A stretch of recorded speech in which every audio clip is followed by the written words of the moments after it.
Hay un subgénero de vídeos en YouTube que me fascina, los fan art movies, es decir, las reinterpretaciones que los fans hacen de películas, series, cómics o lo que sea. Hay gente súper creativa por el mundo y algunos se han dedicado a crear aquello que siempre quisieron ver, peleas entre Hulk y Superman, películas con actores de carne y hueso haciendo de Naruto o de Goku, o yo qué sé, nuevas historias de Star Wars o de Harry Potter. Y aunque la mayor parte de ellos no pasan de ser pequeñas producciones con más ganas que calidad, y solo las vemos quienes caemos por la madriguera de conejo del algoritmo de YouTube, otros llegan un poco más lejos, por suerte o seguramente por desgracia. Una de las sagas literarias más vendidas y a la vez peor escritas de la historia nació como un fanfiction. 50 sombras de Grey fue inicialmente un relato erótico basado en la saga Crepúsculo. Podríamos echarle la culpa al material original. Tal vez hacer algo decente a partir de Crepúsculo era complicado, pero lo cierto es que el material original importa bastante poco. No hace falta nada más que ver las películas de Tarantino y sus infinitas referencias a otras películas, muchas de ellas realmente malas, para entender que en todas partes se puede encontrar la inspiración. Es más, Alan Moore, el escritor de cómics legendarios como Watchmen, V de Vendetta o From Hell, dice que la mejor forma de escribir bien es leer muchos libros. Libros buenos y también libros terriblemente malos. Especialmente libros terriblemente malos. Dice que si leemos libros malos podemos tener ideas sobre cómo mejorarlos y que eso es mucho más sencillo que intentar crear algo original a partir de una obra maestra. Yo a esto lo llamo el método Hitchcock, porque este hizo muchas películas basándose en novelillas de segunda, no necesariamente bien escritas, pero con una idea poderosa. Volviendo al fanfiction, hace unos meses me encontré con uno de esos vídeos de YouTube que me gustó mucho. Era una especie de corto sobre Bola de Dragón, pero dibujado con un estilo radicalmente distinto, inspirado en otros tipos de animación. Y me recordó un documental de 2010 de un tipo llamado Kirby Ferguson, que después ha tenido muchas secuelas en forma de vídeos de YouTube. Estas cosas son circulares a veces. Esos vídeos suelen empezar con unas letras a lo Star Wars que dicen remezclar, copiar, transformar y combinar materiales existentes para producir algo nuevo. El término remix o remezclar viene de la música y se popularizó con el hip hop, donde es habitual incluir fragmentos que suelen llamarse samples o muestras de música ya existente. Por ejemplo, la base de ese clásico de la banda Chic, llamado Good Times, se ha usado una y otra vez en infinitas canciones. Si la plataforma de turno no me lo censura, primero vas a escuchar un fragmento de la canción original y después 3 o 4 canciones diferentes que la usan como base.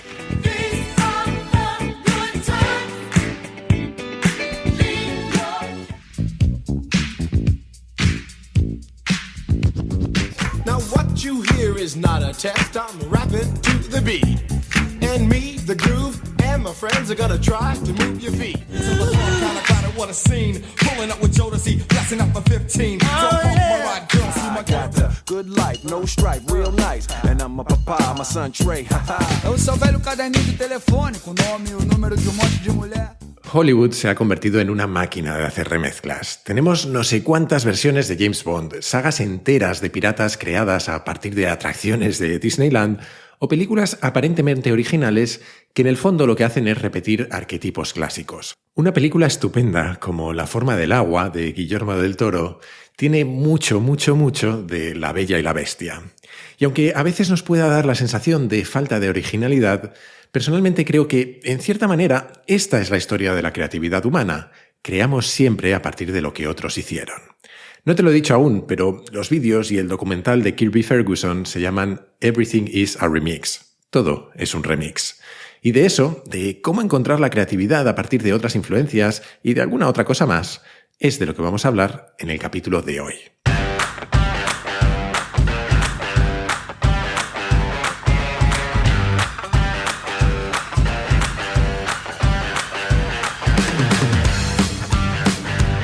Soy Jaime Rodríguez de Santiago y esto es Kaizen, el podcast para mentes inquietas en el que te acerco a personas, a ideas y a técnicas fascinantes de las que aprender cada día.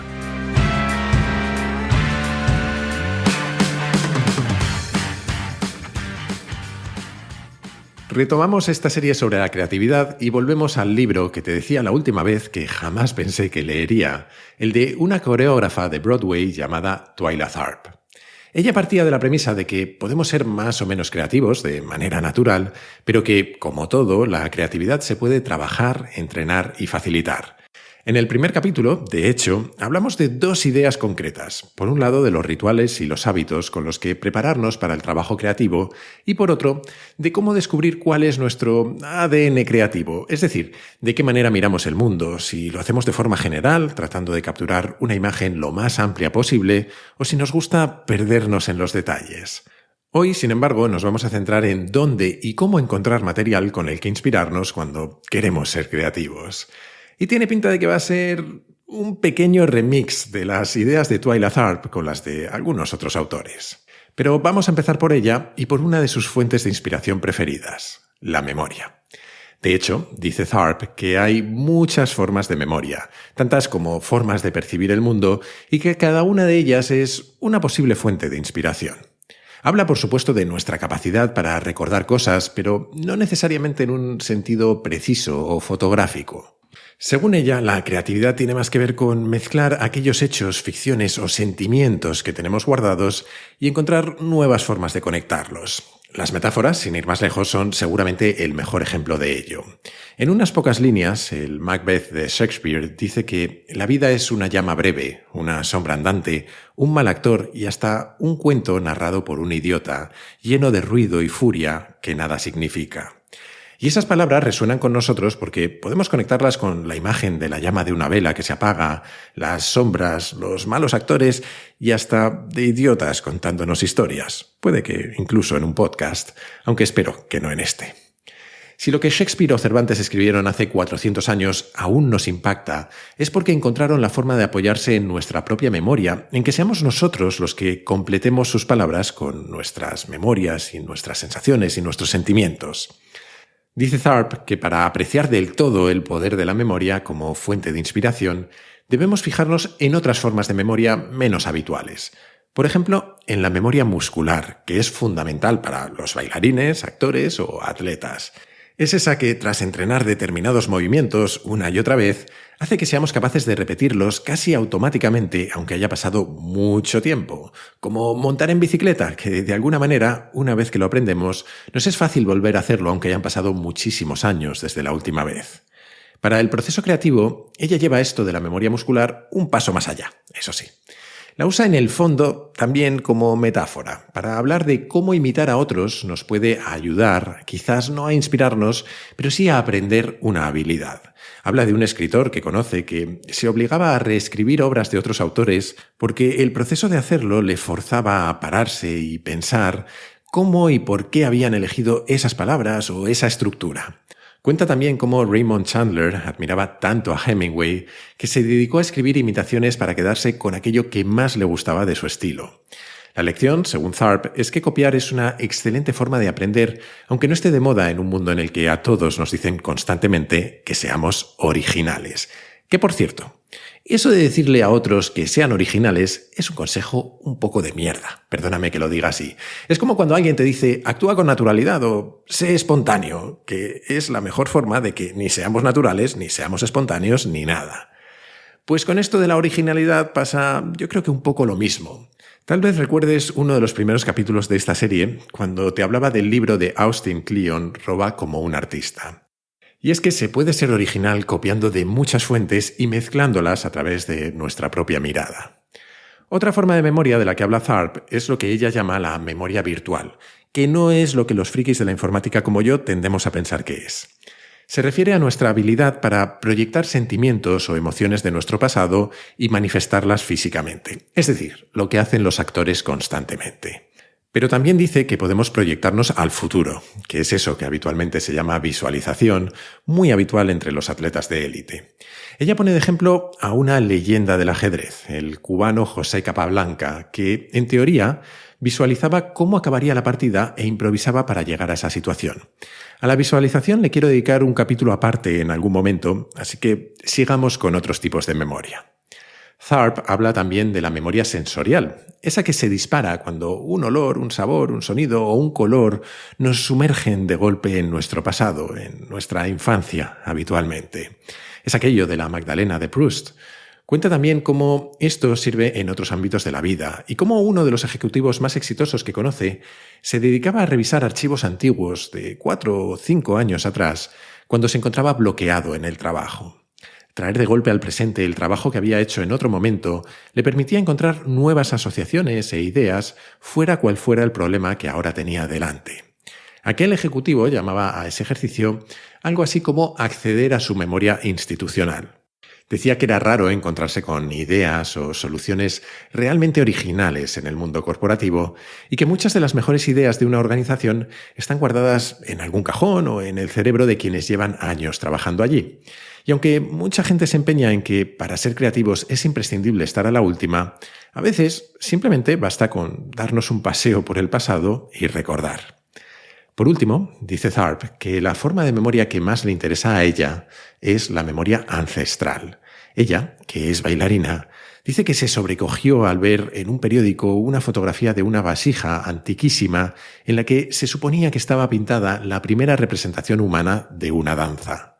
Y aunque no lo dice así, porque después se lía a contar la historia de una coreografía que se inventó, yo creo que de lo que habla en el fondo es de esas verdades ancestrales que nos unen a todos. Llevamos milenios contándonos historias, bailando, pintando o cantando. Y aunque los estilos cambian, hay patrones, ideas o efectos que nos han impactado siempre y que seguramente siempre lo harán. Ya hablamos hace mucho tiempo de la forma de las historias y del camino del héroe, por ejemplo. O otro ejemplo serían los tropos narrativos, que son convenciones que se repiten una y otra vez. Sin ir más lejos, el Dr. House es, en el fondo, Sherlock Holmes.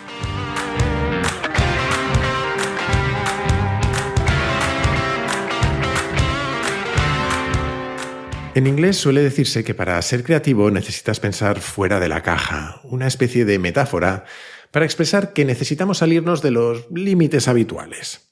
Pero dice Twyla Tharp que para pensar fuera de la caja necesitas empezar con una caja, literalmente. Recordarás que hace unos capítulos te hablé de cómo construir un segundo cerebro en el que almacenar referencias que nos interesan. Bueno, pues Tharp también hace esto, pero con una versión un poco más analógica. Utiliza cajas de cartón. Sí, de cartón, como las de una mudanza. Cualquiera de sus coreografías empieza con una caja en la que escribe el nombre del proyecto y en la que va arrojando dentro todo lo que encuentra por ahí, todo lo que le inspira. Recortes de periódicos y revistas, DVDs, grabaciones de ella misma bailando o de los ensayos de sus bailarines, libros o fotografías que le inspiran. La caja le sirve además para sentirse organizada, para saber que tiene las cosas bajo control, incluso cuando aún no tiene ni idea de qué es lo que quiere crear. Le sirve también como una forma de compromiso. Escribir el nombre en la caja significa que ha empezado un nuevo proyecto. Y es a la vez una forma de poder aparcarlo en un momento dado si por el motivo que sea no puede continuar con él. Y sobre todo, es una manera de asegurarse de no tener que preocuparse por si se le olvida una idea brillante. Se le ocurra lo que se le ocurra, va a la caja. Ella dice que esas cajas son el ejemplo perfecto de lo que ella necesita en un sistema de almacenamiento de conocimiento. Son fáciles de conseguir, baratas, muy funcionales, portátiles, fáciles de identificar, desechables y suficientemente eternas. En el fondo es más o menos lo mismo que buscamos en los sistemas digitales. Al final, sus cajas, como nuestros segundos cerebros, son cocteleras. Formas estupendas de crear aquellas remezclas de las que hablábamos al principio. El formato es seguramente lo de menos y probablemente el más apropiado sea diferente para cada persona. Pero si quieres desarrollar tu creatividad, exponerte a muchas obras distintas, capturarlas de alguna manera y repasarlas después, es una manera estupenda de provocar precisamente lo que se supone que es la creatividad. Conectar ideas que otros no han conectado. O hacerlo al menos de maneras diferentes. Algunos oyentes de Kaizen me habéis preguntado alguna vez cómo hago para mezclar temas en los capítulos, con esas combinaciones extrañas que me salen a veces. Y la verdad es que no tengo mejor respuesta que la de simplemente acumular muchas ideas y dejar que mi cerebro las recuerde en el momento en el que me pongo a escribir. Creo que no hay mucho más secreto que el de agitar la coctelera y ver qué cosas se pegan entre sí. O a lo mejor es que no sé explicarlo mejor, la verdad. En cualquier caso, esto de acumular ideas es más habitual de lo que parece. Tendemos a pensar que la genialidad no necesita de nada más que fogonazos de inspiración, pero no es así, o no es siempre así. Hay muchos tipos de genios, los hay instantáneos y los hay iterativos. Picasso o Dylan serían de los primeros, Cézanne o Leonard Cohen serían de los segundos, como te contaba en un capítulo hace bastante tiempo. Beethoven, por ejemplo, mantenía una serie de cuadernos según la fase en la que estuviera una melodía. Uno con las ideas toscas, otro con ideas para mejorarlas y otro con sus ideas terminadas.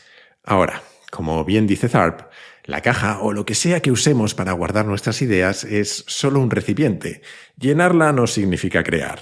Una caja no escribe un poema, ni diseña una coreografía, ni, desgraciadamente, te hace un capítulo de podcast. La caja es el índice de tu preparación, es un repositorio de tu potencial creativo, pero aún hay que desarrollarlo.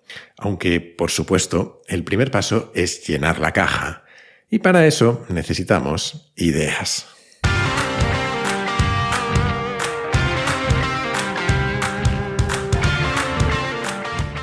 Según Tharp, los primeros pasos de un ejercicio creativo son como caminar a ciegas, palpando por una casa completamente a oscuras. No hay nada concreto que interpretar, investigar o desarrollar. Solo está nuestra búsqueda de un punto al que agarrarnos y desde el que empezar. No es una parte especialmente bonita o divertida, porque es normalmente cuando nos asedian frases como «no sé qué quiero hacer» o «necesito una idea». Pero repetirnos constantemente que necesitamos una idea casi nunca nos da una idea. Ella tiene una rutina para mantenerse a flote en esa etapa. Lo llama rascar, como cuando rascamos los billetes esos de lotería que a veces tienen algún premio. Rascar puede significar algo distinto para cada persona. Para un diseñador de moda puede ser visitar tiendas de ropa antigua, estudiar videoclips o sentarse en un banco a ver cómo viste la gente que pasa. Para un director de cine lo mismo es leer novelas o viajar a otro país, a ver qué historia se encuentra allí. Para una arquitecta tal vez signifique acercarse a una cantera y ver las formas de las rocas y cómo se apoyan unas sobre las otras. Y para la mayoría de nosotros significa leer, hablar con otros, ir a museos, investigar la vida de gente a la que admiramos o pasear por la naturaleza. O quizás, ojalá, escuchar un podcast. En fin, creo que ya entiendes a lo que me refiero. Cuenta Tharp que a ella a menudo le preguntan de dónde saca las ideas, algo que suele pasarle a cualquiera que le da por ponerse delante de otros a hablar o exponer su trabajo, y que la respuesta corta es de todas partes. Es como preguntarle a alguien que dónde encuentra el aire que respira. Las ideas, como el aire, simplemente nos rodean. Dice, eso sí, que sospecha que la pregunta que en el fondo la gente quiere hacerle no es de dónde, sino cómo consigue sus ideas. Y que el primer paso es entender qué es una idea. Las ideas toman muchas formas distintas, las hay buenas y malas, grandes y pequeñas, y dice que las buenas son las que te activan, en lugar de pararte. Las buenas ideas generan otras ideas y se mejoran las unas a las otras. Mientras tanto, las malas nos apagan, cortan el camino y no nos llevan a otras. En una ocasión, el productor de Hollywood, Art Linson, llamó por teléfono al guionista David Mamet, con quien había trabajado en Los Intocables, y tuvieron una conversación curiosa. Algo así, más o menos. «Hola Dave, estoy poniendo en marcha una nueva producción y me gustaría que escribieras el guión». «Claro», respondió Mamet. «Habrá mucho dinero», añadió Linson. «Mejor aún, hagámoslo», volvió a responder Mamet. «Bueno, no es tan fácil». «¿Cómo que no es tan fácil? ¿Por qué?» «Porque si no me dices tú de qué va la peli, no puedo conseguir el dinero», respondió el productor. «Vale, ¿de qué quieres que vaya?» «No sé, por eso te estoy llamando. Tal vez sea una peli de aventuras». «Ok, si eso es lo que quieres, puedo hacerlo». «Sí, eso es lo que quiero. Algo que pueda tener un casting atractivo. 2 tipos, por ejemplo». «Vale, creo que puedo hacer algo así». «¿Vas a decir algo más, Dave? Se supone que las ideas son tuyas, no mías». «Bueno, ¿qué te parece 2 tipos y un oso?» En Hollywood, una peli de aventuras con 2 tipos no es precisamente una idea. 2 tipos y un oso empieza a serlo. Tharp pone esta conversación como ejemplo de que casi nunca tienes una buena idea hasta que mezclas 2 ideas pequeñas. Aquella peli, por cierto, acabó llamándose El Desafío y la protagonizaron Anthony Hopkins y Alec Baldwin. Bueno, y un oso. En cierta medida, la diferencia entre una buena y una mala idea es la que hay entre la trama y la narrativa. Una trama sería murió la reina y después murió el rey.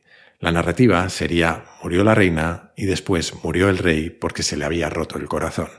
Lo que para unos es un oso, para otros es un corazón roto. Tharp también diferencia entre las pequeñas y las grandes ideas. Dice que rascando no se llega a las grandes ideas. Son ellas las que vienen a ti de manera misteriosa, no buscada y a veces ni siquiera bienvenida, especialmente cuando son imposibles de ejecutar. Dice que siempre hay algún motivo detrás de ellas, normalmente querer captar la atención de otros o forrarse a ganar dinero, o ambas. Dice que a ella le asaltan 1 o 2 veces al año cuando se empieza a agobiar por lo fugaz que es su trabajo, por lo poco que dura una danza, y se empieza a obsesionar por querer hacer algo que permanezca en el tiempo. Básicamente cuando quiere que la gente recuerde que ella estuvo allí. Y son grandes ideas porque ocupan toda tu mente y si te comprometes a ellas ocuparán todo tu tiempo y toda tu energía, como lanzar una empresa, por ejemplo. Pero también son grandes ideas porque por sí mismas no significan nada. Son poco más que un sueño o un objetivo. Dejan de existir si no somos capaces de darles vida a través de una cadena continua de pequeñas ideas. Si no se nos ocurre un nombre para la empresa, si no encontramos una forma de diferenciarnos de la competencia, si no convencemos a nuestros inversores, si no encontramos a los mejores empleados, si no pasan un montón de cosas, la gran idea se descompone y se evapora en la nada. Es por eso por lo que rascamos en busca de pequeñas ideas, porque sin ellas las grandes no existen. Tharp me descubrió un libro que no he leído aún, pero que compré inmediatamente solo por su título. Zen y el arte del mantenimiento de motocicletas. Al menos me queda el consuelo de que no soy el único que hace mezclas extrañas de temas. Al parecer, en ese libro, el autor cuenta la historia de una chica a la que daba clase en la universidad, una alumna disciplinada y estudiosa, de la que, sin embargo, se decía que no tenía creatividad. Se había propuesto escribir un pequeño texto de 500 palabras sobre los Estados Unidos, pero no se le ocurría nada. El profesor le dijo que el tema era demasiado amplio y le propuso que lo hiciera sobre Bozeman, la ciudad de Montana en la que estaban. Cuando llegó la fecha de entrega, la chica se presentó con las manos vacías. Había sido incapaz de pensar en nada, así que el profesor le dijo que pensara en algo más pequeño aún, como la avenida principal de la ciudad. Pasados unos días, ella volvió de nuevo con las manos vacías y visiblemente angustiada. Esta vez, y ya un poco cabreado, el profesor le dijo: «Fíjate en algún punto más pequeño, fíjate en un solo edificio, fíjate en la ópera de Bozeman y empieza a escribir por el ladrillo que está arriba del todo a la izquierda». Los ojos de la niña, detrás de aquellas enormes gafas de cristal grueso, se abrieron de par en par. Volvió a la siguiente clase con una mirada confundida y entregó al profesor un ensayo de 5.000 palabras sobre la fachada de la ópera de Bozeman, Montana. «Me senté en la hamburguesería de enfrente», le dijo, «y empecé a escribir sobre el primer ladrillo y después sobre el segundo, y para el tercero salió todo de golpe y no pude parar de escribir». Esta historia me recuerda a la de otro estupendo libro sobre creatividad y escritura, el de una novelista llamada Anne Lamott. Se titula Bird by Bird, pájaro a pájaro en castellano, y su título está inspirado por una historia familiar. Su padre era escritor, como ella, y cuando eran niños, a su hermano pequeño le mandaron de deberes hacer una redacción sobre los pájaros. Una mañana lo encontraron desesperado, sentado en la mesa de la cocina, al borde de las lágrimas y rodeado de papeles en blanco, un montón de lápices y unos cuantos libros sobre pájaros sin abrir. La inmensidad de la tarea que tenía por delante le sobrepasaba. Su padre se sentó junto a él y, abrazándole, le dijo: «Pájaro a pájaro, chaval. Solo ve escribiendo pájaro a pájaro». Y es que, como el partido a partido de algún que otro entrenador de fútbol, empezar por ideas pequeñas y hacerlas crecer es una de las mejores formas de enfrentarnos a actividades creativas que nos sobrepasan. Bueno, y en realidad es una de las mejores formas de enfrentarnos a casi cualquier situación que nos sobrepasa.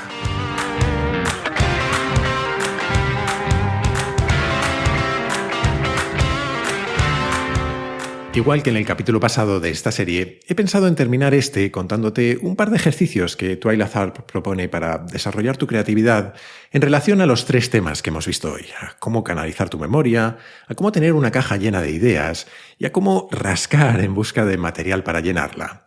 Ella cuenta muchos más ejercicios, pero yo he elegido 2 que me han parecido interesantes. Ejercicio 1. Busca la memoria encerrada en las fotografías. Debo advertirte que no es un ejercicio fácil si lo haces bien. Es más, es probable que te remueva algunas emociones. Ella dice que cada vez que se fija en una vieja fotografía que tiene, en la que está ella de niña, agarrada a la mano de su madre, le invade un torrente de recuerdos y de ideas. Piensa en el impacto que su madre tuvo en su vida creativa, empezando por su nombre, Twyla, escrito con W e Y, porque su madre pensaba que quedaría bien en los carteles o los periódicos cuando se hiciera famosa. O cómo tocaba para ella escalas al piano cuando apenas tenía unos meses para que entrenara su oído.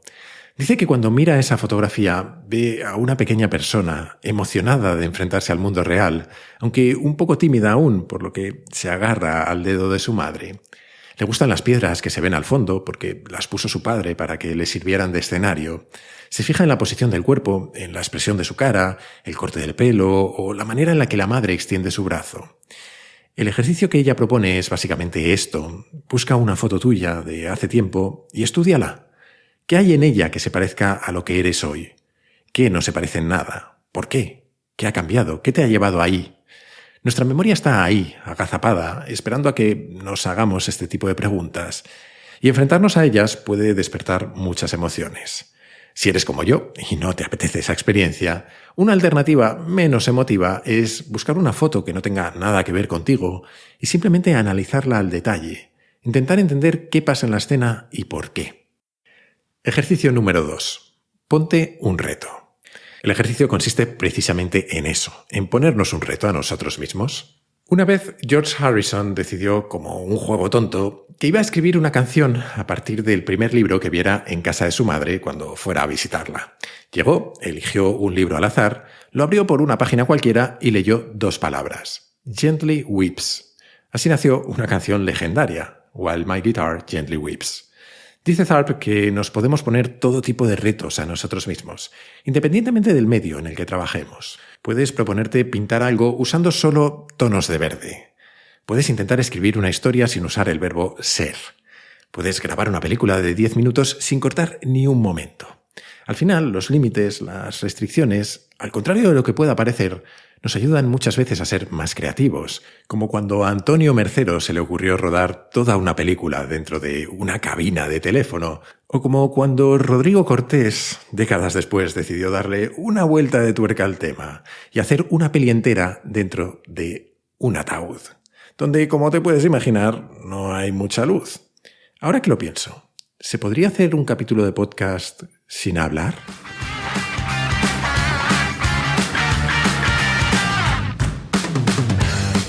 Puede que algún día me anime a hacer un capítulo mudo, pero no creo que sea pronto. En fin, espero que este te haya gustado y que esta serie te esté sirviendo para despertar tu lado creativo.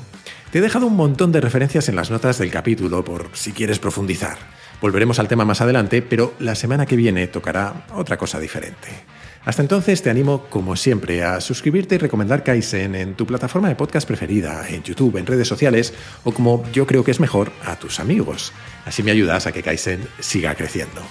Además, si te gusta el podcast, puedes unirte a la comunidad Kaizen, una forma de apoyarlo económicamente, que yo lo agradezco mucho, y también de acceder a un foro en el que encontrarás a otros curiosos compulsivos. Tendrás recomendaciones de cientos de libros y de películas, tendrás contenidos exclusivos y acceso a un feed sin publicidad.